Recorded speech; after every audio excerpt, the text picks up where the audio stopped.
Guys, good morning, welcome back to my channel. কেমন আছো তোমরা সবাই? আশা করি অনেক ভালো আছো। তোমাদের একটা রেসিপি দেব আর একটু স্কিন কেয়ার করব আজকে। তো আজ নিরামিষ রান্না হবে। তো কি রান্না করছি, রান্নার জোগাড় করছি, চলো তোমাদের দেখাই। সয়াবিনের তরকারি করব। তোমাদের সয়াবিনের তরকারির রেসিপিটা দেবো। আগে আমি সয়াবিনটা গরম জল করে ভিজিয়ে নিই, তোমরা দেখতে থাকো ভিডিও। এই বাটিটায় আমি গরম জল করে সয়াবিনটা ভেজাবো। তো এতে আগে জলটা নিয়ে গরম করে নিয়ে চলে আসি। এতটা জল নিলেই আশা করছি হয়ে যাবে। জলটা আগে গরম করে নিয়ে আসি। জলটাও গরম হয়ে গেছে, চলো জলটা নামিয়ে নিয়ে আসি। ফুটে গেছে অনেকটা ফুটে গেল গাইস। সাঁড়াশিটা খুঁজতে খুঁজতে আগে সয়াবিনের প্যাকেটটা কেটে নিই কাঁচি দিয়ে। দাঁড়াও, কাঁচিটা নিয়ে আসি। একটা প্যাকেটে বেশি থাকে না সয়াবিন। আমাদের সয়াবিন খেতে আমার ছেলে একটু ভালোবাসে, আমিও ভালোবাসি সয়াবিন। তো একটা প্যাকেট গোটাই দিয়ে দিলাম সয়াবিনে। এটা কত প্যাকেট? এটা 10 টাকার প্যাকেট। কত প্যাকেট দেখতে পাচ্ছি না এখন, পরে দেখবো, থাক, দেরি হয়ে যাবে। এটা রেখে দিই। দেখো সয়াবিনটা ভিজিয়ে দিয়েছি, এটা ভিজুক। আমি আনাজটা কেটে নিই, আনাজটা কাটতে কাটতে ততক্ষণে সয়াবিনটা ভিজে যাবে। ঢাকা দিয়ে দিই। তো এই দেখো ফুলকপিটা আছে, ফুলকপিটা নষ্ট হয়ে যাবে না হলে। ফুলকপি দিয়ে, গাজর দিয়ে, আলু দিয়ে, সব রকম দিয়ে আমি সয়াবিনের তরকারি করব। সব রকম দিয়ে সবজি দিয়ে সয়াবিনের তরকারি করলে খেতে ভালোই লাগে। তোমরা করে দেখবে, দেখবে খুব টেস্টি হবে। আমি এভাবেই করি, মানে সবজিগুলো তো নষ্টও হয়ে যাবে না হলে বলো। ওই জন্য আমি সব রকম দিয়েই সয়াবিনের তরকারিটা করব। তো আমি আনাজগুলো কেটে নিয়ে আগে। গাইস দেখো, বড় সয়াবিনগুলো সফট হয়ে গেছে, তো ওগুলো আমি দেখে দেখে তুলে নেব। গরম আছে এখনও। এইভাবে চেপে চেপে জলটা ঝাড়িয়ে, দেখো আর জল নেই এতে। তো এটা তুলে নিতে হবে, আলাদা জায়গায় রেখে দিতে হবে। জল প্রচণ্ড গরম হয়ে গেছিলো, তাই খুব গরম জলটা। তোমরা বেশি গরম করবে না কিন্তু, একদম হালকা গরম করবে, যাতে ভিজে গেলে তোমরা সয়াবিনটা মানে জলটা নিকড়ে ফেলে দিয়ে তুলতে পারো, সেই রকম গরম করবে। আমি সাঁড়াশিটা খুঁজতে গিয়ে খুব গরম হয়ে গেছে জলটা। একটু ঠান্ডা জলে হাত ডুবিয়ে ডুবিয়ে তুলছি। তো এইগুলো দেখো বড়গুলো ভিজে গেছে, তাই বড়গুলো তুলে দিচ্ছি। যেগুলো ভেজেনি সেগুলো রেখে দেব। দেখো সবই তুলে নিয়েছি আমি। তুলতে তুলতে দেখলাম সবই প্রায় ভিজে গেছে। একটা একটা একটু একটু শক্ত ছিল, যেমন এটা একটু এই যে শক্ত আছে, ও তরকারিতে দিলে আশা করছি হয়ে যাবে। রান্নার জোগাড় এখানে একদম রেডি।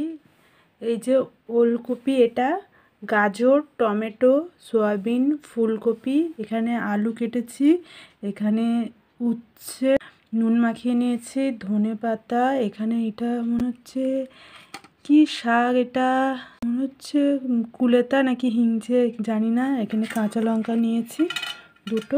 উচ্ছে ভাজা হয়ে গেছে। এবার চলে যাবো মেন রেসিপিতে। আর বেশি বন্ধ করবো না, অনেক বন্ধ করে ফেলেছি। আর একটা রেসিপি ক্যান্সেল করা হয়েছে, শাক সেদ্ধটা ক্যান্সেল করা হয়েছে। দেখো কড়াটা অনেকটাই তেল আছে, এর মধ্যে আমি প্রথমে সয়াবিনটা দিয়ে ভেজে নেবো। ফ্লেমটা লো করে দিয়েছি।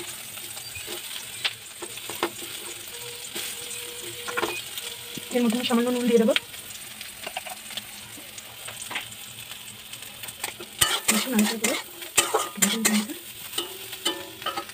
তো এটা আমি জোর দিয়ে ভেজে নেব।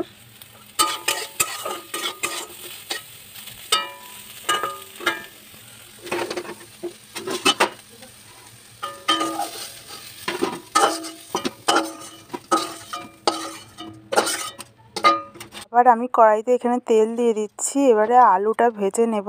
আলুটা একটু লাল হয়ে গেছে, উচ্ছে ভাজা নুন মাখিয়ে রেখেছিলাম তার সাথে ছিল বলে আলুটা একটু লাল হয়ে গেছে। হলুদ দিয়ে দিলাম, সামান্য নুন দিয়ে দিলাম। এবারে নাড়াচাড়া করে ভালো করে উল্টে পাল্টে ভেজে নেব। আদা দেবো, তরকারিটা নিরামিষ তরকারি তো, তাই শুধু আদা দিয়ে করব, তাই আগে আদাটা বেটে নিচ্ছি। এখানে আমার আদাটাও বাটা কমপ্লিট হয়ে গেছে, আর ওদিকে আলুটাও একটু ভাজা হয়ে গেছে। তা এর মধ্যে আমি গাজরটা তুলে দেবো। এবার আবার গাজরটা আর আলুটা একসাথে উল্টে পাল্টে একটু ভেজে নেব। গ্যাসের ফ্লেমটাও একটু বাড়িয়ে দেবো। এখানে দেখো আমার আদাটাও বাটা কমপ্লিট হয়ে গেছে। এবার আবারও গ্যাসের ফ্লেমটা কম করে একটু নাড়াচাড়া করে আমি এর মধ্যে ওলকপিটা দিয়ে দেবো। আবারও গ্যাসের ফ্লেমটা বাড়িয়ে আমি এই 3 তিনটে সবজি ভালো করে ভেজে নেব। তো দেখো সবজিগুলো এখানে খুব সুন্দর করে ভাজা হয়ে গেছে। এবার গ্যাসের ফ্লেমটা কম করে আমি সবজিগুলো তুলে নেব। আবারও আমি কড়াইতে সামান্য তেল দিয়ে ফুলকপিগুলো ভেজে নেব। ফুলকপিটার মধ্যে সামান্য হলুদ আর সামান্য নুন দিয়ে দেব। তারপরে ফুলকপিটা আমি একটা একটা করে উল্টে পাল্টে ভেজে নেব। খুব লাল লাল করে ভাজতে লাগবে না, খুব লাল লাল করে ভাজলে আবার কপিটা গলে যেতে পারে, তাই একটু হালকাভাবে ভেজে নিলেই হবে। কপি এখানে ভাজা হয়ে গেছে। গ্যাসের ফ্লেমটা কমিয়ে আমি কপিগুলো এখানে তুলে নিচ্ছি। এবারে আবারও আমি কড়াইতে তেল দিয়ে এবারে ফোড়নটা দিয়ে দেব। ফোড়নে দিচ্ছি জিরে, শুকনো লঙ্কা আর তেজপাতা। ফোড়নটা দিয়ে ভালো করে লাল লাল করে ভেজে নিতে হবে, নাড়াচাড়া করে। ফোড়ন লাল করে ভাজা হয়ে গেছে। এবার গ্যাসের ফ্লেমটা কমিয়ে এর মধ্যে আদাটা দিয়ে দিচ্ছি আমি। এর মধ্যে একটু নুন দিয়ে দেবো যাতে বেশি না ছিটকায়, কিন্তু তাও আমার গায়ে ছিটকে ছিটকে পড়েছিল, কিছু করার নেই। সামান্য চিনি দিয়ে দিলাম। তার কাঁচা গন্ধ যতক্ষণ না চলে যাচ্ছে ততক্ষণ ভেজে নিতে হবে। তারপর আমি এর মধ্যে টমেটোটা দিয়ে দেব। আদাটা ভাজা হয়ে গেছে, এবার আমি এর মধ্যে টমেটোটা দিয়ে দেব আর সামান্য নুন দিয়ে দেব। টমেটোটা একটু নাড়াচাড়া করে গ্যাসের ফ্লেমটা কম করে এবার এর মধ্যে সমস্ত মশলাগুলো আমি দিয়ে দেব।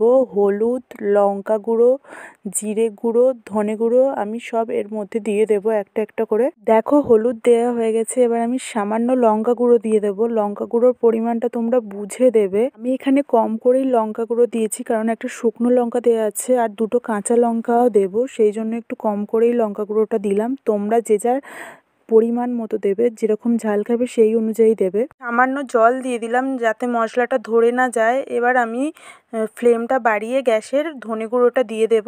এবার কাঁচা লঙ্কা দুটো দিয়ে দেব। কাঁচা লঙ্কা দুটো দিয়ে মশলাটা ভালো করে কষিয়ে নিয়ে আবারও সামান্য জল দিয়ে সবজিগুলো তুলে দেব কড়াতে। সবজিগুলো কড়াতে তুলে দিয়ে মশলার সাথে ভালো করে মিশিয়ে কষানোর মতো সামান্য জল দিয়ে দেব। তার আগে গ্যাসের ফ্লেমটাও বাড়িয়ে নেব। আমি এই রান্নাটা পুরোটাই এইভাবে করব, সামান্য করে জল দিয়ে দিয়ে ঢাকা দিয়ে দিয়ে কষিয়ে কষিয়ে করব। এবার গ্যাসের ফ্লেম কম করে ঢাকা দিয়ে দেবো কড়াই। আর রান্না এখানে 90% রেডি। 90% রেডি বললাম কারণ আমি এটাতে জল দিয়ে একটু ঝোল মতো করে নেব। দেখো এখানে সবকিছু সেদ্ধ হয়ে গেছে। আলু, গাজর, ফুলকপি, ওলকপি সবকিছুই খুব ভালো মতো সেদ্ধ হয়ে গেছে। এরপরে তরকারিটা টেস্ট করে নিয়েছিলাম, তোমরাও একটু টেস্ট করে নেবে নুন, ঝাল, মিষ্টি কিরকম হয়েছে। প্রথমে কম করে দিয়ে করবে, তারপরে প্রয়োজন পড়লে আবারও দেবে। এবার গ্যাসের ফ্লেমটা বাড়িয়ে তরকারিটাতে জল অ্যাড করে দেব পরিমাণ মতো। আমি যেরকম ঝোল রাখতে চাই সেই অনুযায়ী। এবার আমি একটু নুন দিয়ে দেব। জল দিলাম তো তাই নুনটা লাগবে। আর তরকারিতে একটু নুন খড়ো দিলে দেখবে ভাত দিয়ে খেতে সেটা খুব সুন্দর লাগে। এরপর ধনেপাতা দিয়ে একটু নাড়াচাড়া করে ঢাকা দিয়ে গ্যাসের ফ্লেমটা বাড়িয়ে একবার ফুটতে দেব ঝোলটা। ঝোলটা ফুটে গেলে ঢাকা খুলে কটা আলু গালিয়ে একটু মাখা মাখা করে নেব। দেখতেই পাচ্ছ আলু কি সুন্দর সফট হয়ে গেছে।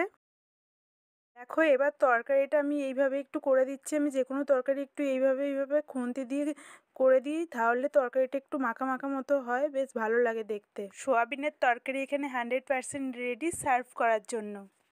আমি তোমাদের তখন দেখাতে ভুলে গিয়েছিলাম রান্না করার সময় সোয়াবিনটা কীরকম সেদ্ধ হয়েছে। দেখো এখন দেখাচ্ছি সোয়াবিনটা কীরকম সফট হয়ে গেছে। গাইস চলে এসেছি আমি আবার। রান্নাটা করার পর খাওয়া দাওয়া, বাসন মাজা, দুধ জাল দেওয়া সব কমপ্লিট হয়ে গেছে, সব কাজ হয়ে গেছে। আমি জামা কাপড়টা মেলা বাকি আছে খালি। আমি রান্নাটা করে জামা কাপড়টা ধুতে গিয়েছিলাম। জামা কাপড়গুলো চাদরটা মিলে দিয়ে আমি তারপর তোমাদের সাথে স্কিন কেয়ারটা শেয়ার করব।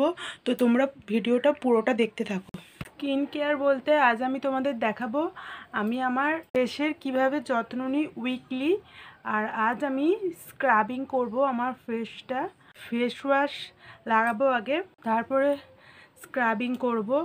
আর আজ আমি যেদিন স্ক্রাবিং করি, উইকলি একবার কি দুবার আমি স্ক্রাবিং করি ফেসে আমার।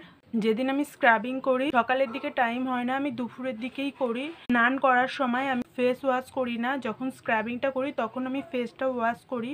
তো আজ ফেস ওয়াশ করা হয়েছিল না। যেদিন স্ক্রাবিং করি সেদিন ফেস ওয়াশও করি না, স্নানের পর কোনো ক্রিমও মাখি না, ময়শ্চারাইজার, সানস্ক্রিন কোনো কিছুই মাখি না। আজ ভুলে ফেস ওয়াশ না করি ময়শ্চারাইজার সানস্ক্রিন মেখে ফেলেছি, ওটা কোনো ব্যাপার না। আমি এখন একবার ফেসটা ওয়াশ করে তারপর আমি স্ক্রাবিংটা শুরু করব। স্ক্রাবিং করার আগে আমার একটা বাটি লাগবে। এই যে একটা ছোট মতো বাটি নিয়েছি, এর মধ্যে আমি একটু গরম জল নেব। ফ্লাক্সে গরম জল করে নিয়ে এসেছি, কারণ আমার নিচে গ্যাস থাকে, তো জল ঠান্ডা হয়ে যাবে যতক্ষণ আমি কাজটা করব। তো এতে গরম জল আছে, দেখো, দেখবে ঢালবো ভাপ উঠবে, দেখো। আশা করি তোমরা দেখতে পাচ্ছ। এই গরম জলটা এতে নিয়ে নিচ্ছি।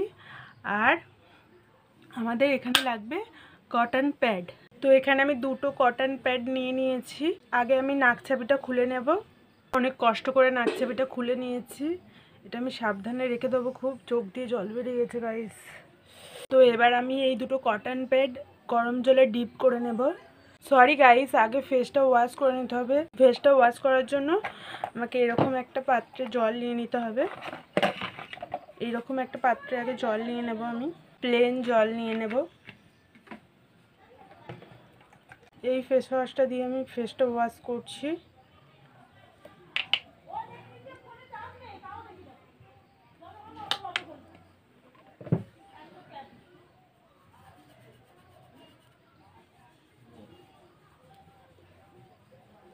একটু জল নিয়ে নেব।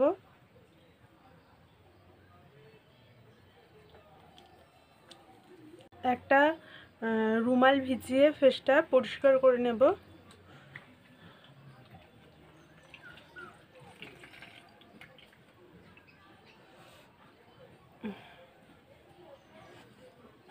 তো ফেস ওয়াশ করে নিয়েছি। এবার আমি এই জলটা ফেলে দেবো। জলটা ঠান্ডা হয়ে গেছে, জলটা ফেলে দেবো। ফেলে দিয়ে আমি ফ্লাক্স থেকে আবার নতুন করে জল নেব, গরম জল।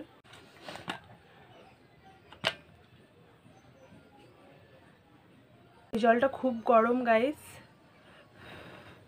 একটু ঠান্ডা হয়ে যাক। গরম লাগছে, একটু ফু দিয়ে এইভাবে ঠান্ডা করে নেবে তোমরা যদি খুব গরম থাকে। আমি বলবো তোমরা বেশি জলটা গরম করবে না। যদি হাতের কাছে তোমাদের গরম মানে গরম করার যদি কিছু থাকে, তো খুব বেশি গরম করবে না, হালকা গরম করবে। আর এভাবে নাকের মধ্যে এটা কিছুক্ষণের জন্য দেবে, নাকের দুপাশে। আর এই জায়গাটায় হোয়াইট হেডস থাকে, আর এই জায়গাটা ব্ল্যাক হেডস, হোয়াইট হেডস থাকে। তো এইভাবে গরম জল করে কটন প্যাডটা ডিপ করে এগুলো নাকের দুপাশে ধরলে পোর্সগুলো ওপেন হয়ে যায়, স্ক্রাবিং করার পর ভালো মুভ হয়ে যায়। এইভাবেই আমি আমার ফেসটা স্ক্রাবিং করি আর black heads, white heads remove করি। জলটা যতক্ষণ গরম থাকবে ততক্ষণ করি। তো গাইস হয়ে গেছে, জলটা ঠান্ডা হয়ে গেছে, তাই আমি আর করছি না। এবার আমি আমার ফেসটা স্ক্রাব করে নেব লোটাসের এই স্ক্রাবারটা দিয়ে।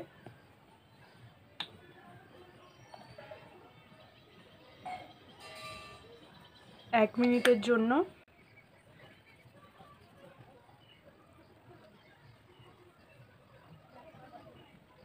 শুকনো শুকনো লাগছে, তাই একটু জল নিয়ে নিচ্ছি। হালকা হাতে এই দুটো জায়গায়, এই চিনের কাছটা আর এই নাকের পাশ দুটো ভালো করে স্ক্রাবিং করতে হবে।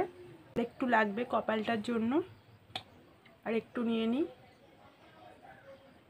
এতটা হলেই হয়ে যাবে। 1 মিনিট স্ক্রাবটা করে নেব। তো গাইস হয়ে গেছে, আমার স্ক্রাবিং করা হয়ে গেছে। এবার আমি ফেসটা পরিষ্কার করে নেব।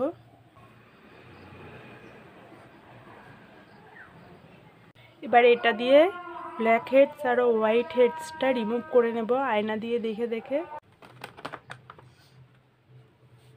এই পাশটা বেশি ব্ল্যাক হেডস হোয়াইট হেডস নেই, এই পাশটা একটু থাকে, নাকছাবিটা পরে থাকি বলে হয়তো।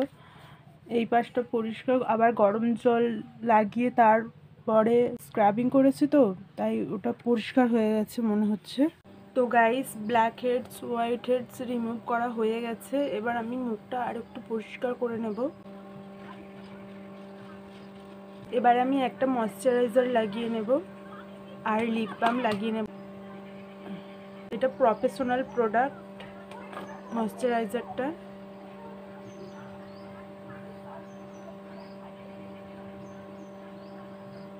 আমন কোম্পানির।